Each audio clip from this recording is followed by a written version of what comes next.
But I guess what you do is you place elements. It's which comes first, this one or that one. That's what it looked like for me. I don't know if it gets more complicated than which comes first, this one, this one, this one, this one, this one, or if it's just a one-on-one type thing. But it's a which comes first thing. So it should be interesting. A trivia game hasn't been on there before.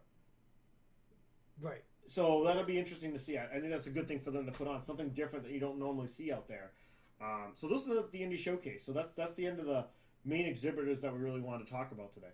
Yeah, it's a good eclectic mix of games that are all kind of got their own twist on them. And then, there's going to be tons, like I said, of indie ones that are out there that we didn't even know about, that they're probably still filling in the booths last second, and I'm sure those will be a lot of the ones we talk about when we talk about our post-show, right? Absolutely, and that's what we like about the post-show, and make sure you listen to that as well. A lot of things we talk about in the post-show we haven't even brought up here, or some of the things we're excited about, we'll tell you that they weren't that good. And some things are like, where did this come from? Right. So that's the vendors, or the exhibitors, actually.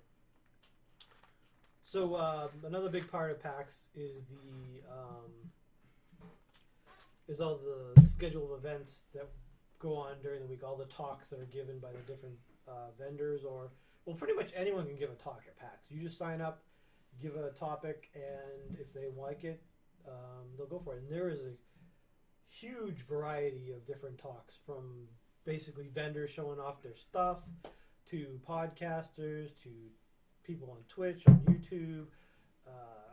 So you're telling me we could do a live podcast there in the future on the schedule of events? If they accept it, yeah. Yeah, I wonder how much that costs. I don't know. Yeah, probably a lot. But there's some dotish ones, I would say, that were on there that, weren't major people. It was like, oh, come and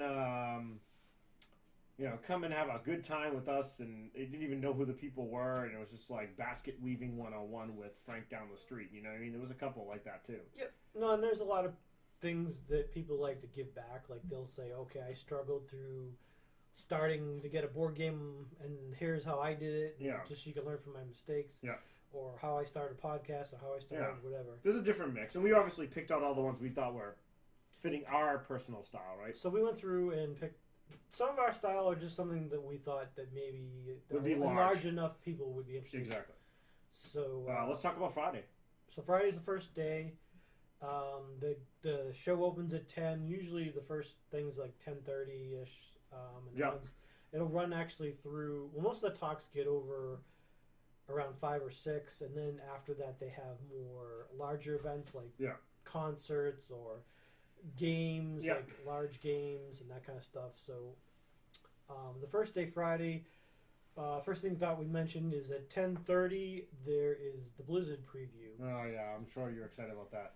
I will not be attending, but I know a lot of people will. And they want to go see Overwatch for the first time and what have you. So I went to that 2 years ago, Steve, when they displayed Hearthstone. Everyone was like, yay! And then Hearthstone becomes this big thing. So I don't know if it's interesting. I remember tweeting it out that Hearthstone was there, and I was one of the first people that knew about it. So it's interesting if you want to hear about something new. But I think it sounds like this year there's no 2 years ago they said there's a game no one's ever heard about this we're going to be shown out there, and then they came out with Hearthstone. This year they're telling you what's going to be there. So no big reveals. Well, there's almost always surprises. Yeah, that's true. But it's the level of surprises. It probably wasn't going to be a huge, this is a new game that no one knows about. So I see at 11 o'clock you put Let's Play Pokemon on there. Yep, so 11 o'clock there is a talk about Pokemon. I put that mostly on there because I know there's a lot of kids like Bruiser who like to play. There's a lot of adults who like to play. There's a lot of adults who like to play, as I found out. Both the trading card game and the DS series of games. Okay. Huge following, so that's at 11 o'clock, 11 to 12.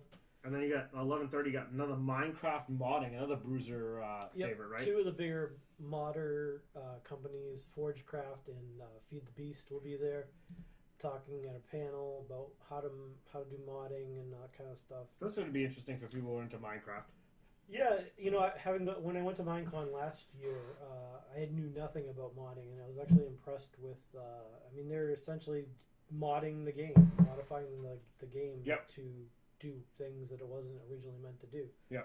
And have built businesses around doing. I'm curious to see if they'll be talking about any of the Oculus integration into Minecraft eventually, hopefully down the line. There has been some work in that, but I think it got put aside at some point. Well, Microsoft now owns it, so we'll see how they, if they want to create their own Oculus type product like Sony's doing, or if they'll just say, hey, look, we're going to create a partnership with Oculus, integrate our software so it works with that stuff. Right, and that was the other thing I thought of when we were talking about Microsoft before. Yeah. Is will they have anything Minecrafty at their booth? Okay.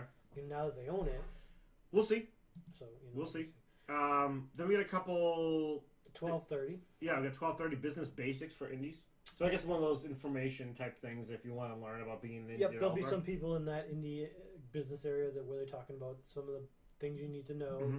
You can't just be a good game designer. You have to know some of the business aspects of it to be successful. Or I can find someone who does.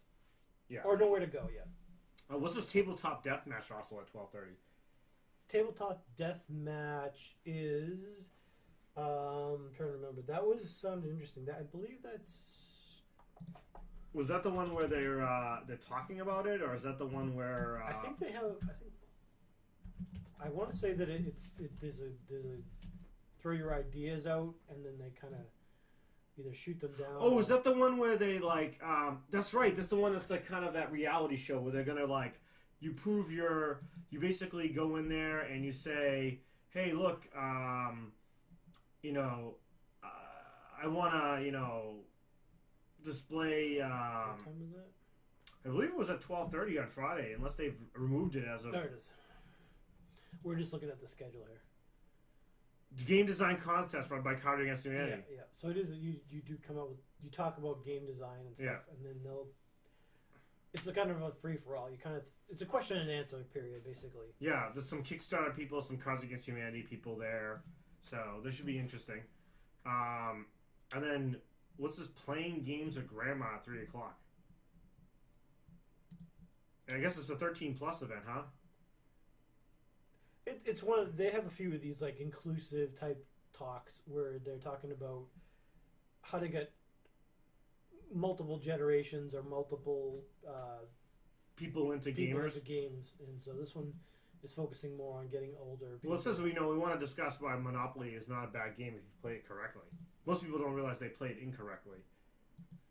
But Monopoly is always looked at negatively on the board game. Why do you say it's played incorrectly? Most people don't know the actual. They never read the rules.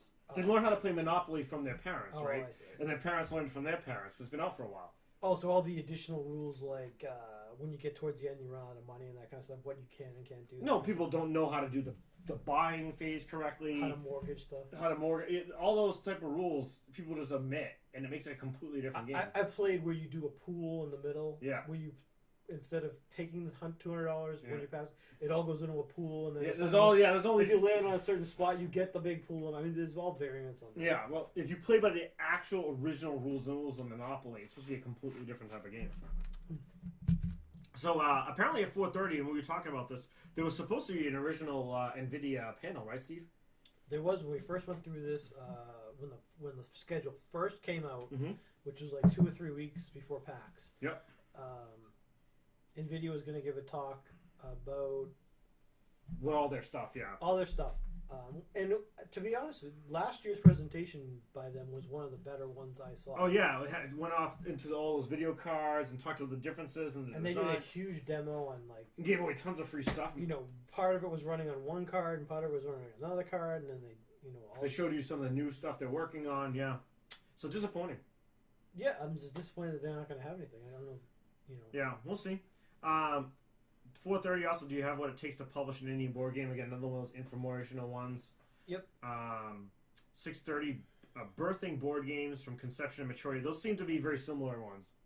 So probably different perspectives, right? Yeah, there'll be different people presenting, so it'll be interesting to hear. If you're into board games or you have an idea to do a board game, or even if you're not personally going to create one, but just if you like board games and you want to know how they're done, kind of the behind the scenes or the thought process, these are kind of be interesting to you. So it looks like at 7:00 the MMORPG, the Future of Online Games panel is going to be there, but the Sony Online Entertainment guy will not be there this year, Steve. So it might be a good talk. So it may be a good talk. Apparently a couple CEOs of different online MMO companies are going to be there. And then obviously an editor of MMORPG is going to be there too, .com. So I guess, kind of guiding the panel, asking questions about the future, etc. So it should be interesting if you're into that genre. At 7:30, you have a PAX East Indie Showcase. So they're gonna specifically have those 6 games we talked about on stage and people talking about them. That should be interesting if you like what you see. Mm-hmm. 8 o'clock. This is what I think we were thinking about, Steve. The pitch your game idea section. That's right. I was confusing it.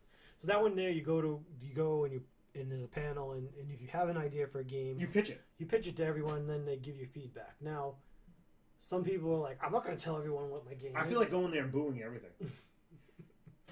But, if you're, it's hard to tell. You think you have a good idea, but it's like, is it really a good idea? Yeah. No. So it's a good way to bounce ideas off of people. But the thing is, too, is like, just because people don't like it doesn't mean it's not going to be a good game. Oh, absolutely not. Yeah. If you come up with a unique idea, people might be like, that doesn't sound good, but then mechanically when they play it, they might be like, oh, this is interesting. Right. So yeah, I play games like that where I'm like, I'm not sure how valuable it'll be, but it could be interesting. It could be a good drop by, see how it is. Could 8:30 Angry Video Game Nerd the movie screening. So there's 2 movie screens, one at 8 and one at 10. The game Loading Rise of the Indies at 10 o'clock. Yep. So 2 game movie previews Which at night. That's a good thing. It's a long day. If that's one of the things you could do after dinner. Just relax and watch a movie. Go check out an hour and a half movie, whatever. I think they were an hour. Yeah. And then 9 o'clock, there's a Retro Game Roadshow. You thought that was interesting, huh, Steve? Yeah, that one, if anyone's familiar with Antique Roadshow on PBS, the concept is there's a bunch of experts, and you bring in your junk or your crap or your collectibles. Yeah. And the expert looks at it and either tells you it's junk or crap, or he tells you that it's a Van Gogh that is worth, Yeah, whatever. So, but this is the video game version of that. So I'm sure you go in with like, hey, I have this art book from this collectible game back in 1985. Right. I never seen it before. I bought it. I picked up at this or whatever when I was 5 years old. I have the first edition of whatever Alto collectible. Is this worth $5 or is this worth $500? Yeah. And they'll be able to tell you. So. And then the last thing is the 9:30 16-bit battle, Sega versus Nintendo. Not sure what that's going to be like, but Nintendo versus Sega is always... I think they go back into the history of Sega versus Nintendo. Now, Nintendo actually produces Sega games. So it's kind of interesting. Yep. So that's Friday. That's just Friday. Yeah. Now, obviously, we're not recommending you go... if you were to go to... If you're new and you go to all of these, I would never recommend that. We'll talk about that in our tips. Right. Okay. But just... these are just highlights we're picking out. We're probably mentioning 10 to 20% of what actually is going on. Oh yeah, there's tons of stuff on Friday. Yeah. That's just the stuff that we thought was worth mentioning, and just a variety of different type of things. All right. So what about Saturday? Saturday again, we'll start at 10:30. There's a couple things that I thought was worth mentioning. The first one is I think you mentioned before, Witcher 3. What it takes to build next generation open world game. Yeah, so I think that game has been delayed times, but apparently people are happy because they want to make it right. You know what I mean? Don't rush it out. Well, of course, I've seen a game delayed a lot and then comes out and it's not as good as it's supposed to be. Cough Watch Dogs. So we'll see if they actually delay it and make it good, or delay it and it still sucks. Now 10:30 is Player 2 enters the importance of collaboration in gamer. Yep. So this is just going into collaborative games and the benefits and it's a positive feel type thing, huh? Exactly. They'll probably mention the pros of that versus a single player, or you're against the world type of thing. And then you have Awesome Video Game Data 2015, which I guess is this is going over facts about data and video gaming currently. Yeah, it's for people. It's people that like a lot of statistics about the gaming, but it's from the gaming industry. All this data. Yeah. If you're interested in that kind of thing, you can see where trends are going. Yeah. What's popular, what's not so popular. So who's playing, who's not playing. So a popular one at 1:30 will be as seen on Twitch. So you want to be a live streamer. So I guess there's going to be some live streamers that have really been successful who are making 100% of their income now through live streaming. And they're going to talk about how they've done that. Right. I mean, and like a lot of things on the net now, it's easy to do it, but it's hard to make money or make a living at it. Yeah, so master it, yeah.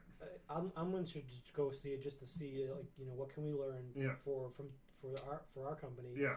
Is there something? And that's what's nice about going to PAX. There's a lot of people that want to share ideas. Yep, and I guess at 1:30 also Smite's going to have a panel too, cracking the MOBA market at PC and Xbox One. So talking about how Dota